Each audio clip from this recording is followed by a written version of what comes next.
ಮುಂದುವರೆದ ಭಾಗ. ಈ ಶಿಖರದ ನೆತ್ತಿಯ ಮೇಲೆ ಕುಳಿತು ಎದುರು ಪರ್ವತದ ತುದಿಯಲ್ಲಿ ಮರೆಯಾಗುತ್ತಿರುವ ಸೂರ್ಯನನ್ನೇ ಕ್ಷಣಕಾಲ ದಿಟ್ಟಿಸಿದಳು. ಥಳಥಳನೆ ಹೊಳೆಯುತ್ತಾ ಮೆಲ್ಲ ಮೆಲ್ಲನೆ ಗಿರಿಯಾಚೆಯ ಕಂದರದಲ್ಲಿ ಇಳಿದಂತೆ ಸೂರ್ಯಬಿಂಬ ಮರೆಯಾಯಿತು. ಆತನ ಹೊಂಗಿರಣಗಳು ಆಗಸದತ್ತ ಚಿಮ್ಮಿ ಅಲ್ಲಲ್ಲಿ ಚೆದುರಿದ ಬಿಳಿ ಮೋಡಗಳಿಗೆ ರಂಗನ್ನೀಯುತ್ತಿದ್ದವು. ಮುಂದೆ ವಿಸ್ತಾರವಾಗಿದ್ದ ಕಣಿವೆಯ ಆಳದಲ್ಲಿ ಹಬ್ಬಿ ಹರಡಿದ್ದ ಹಸಿರು ಪ್ರವಾಹಕ್ಕೆ ಪನ್ನೀರನ್ನೆರಚುತ್ತಿದ್ದವು. ವನದೇವಿಯ ಚೈತನ್ಯದ ಚಿಲುಮೆಯಂತೆ ಕಾಡು ಕೋಲಾಹಲಗೊಂಡಿತ್ತು. ತನ್ನ ಅಂತರಾಳದ ಕೋಲಾಹಲವನ್ನೇ ಅದು ಪ್ರತಿಬಿಂಬಿಸುತ್ತಿರುವಂತೆ ಕಂಡಿತು ಅಕ್ಕನಾಗಮ್ಮನಿಗೆ. ತಾನು ಕುಳಿತಿದ್ದ ಕಲ್ಲು ಬಂಡೆಯ ಮೇಲಿಂದ ಎದ್ದು ಮೆಲ್ಲಗೆ ಕೆಳಗಿಳಿಯತೊಡಗಿದಳು.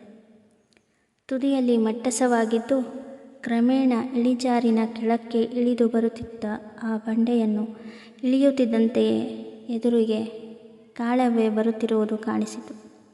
ಅವಳನ್ನು ಕಾಣುತ್ತಿದ್ದಂತೆಯೇ ಅಕ್ಕನಾಗಮ್ಮ ಹೆಜ್ಜೆಯನ್ನು ತ್ವರಿತಗೊಳಿಸಿ ಅತ್ತ ನಡೆಯತೊಡಗಿದಳು. ಆಕೆ ಬಳಿಗೆ ಬರುತ್ತಿದ್ದಂತೆಯೇ ಕಾಳವ್ವೆ ಹೇಳಿದಳು, "ನಾನಂದುಕೊಂಡೆ ನೀವಿಲ್ಲಿಗೇ ಬರುತ್ತೀರಿ ಅಂತ."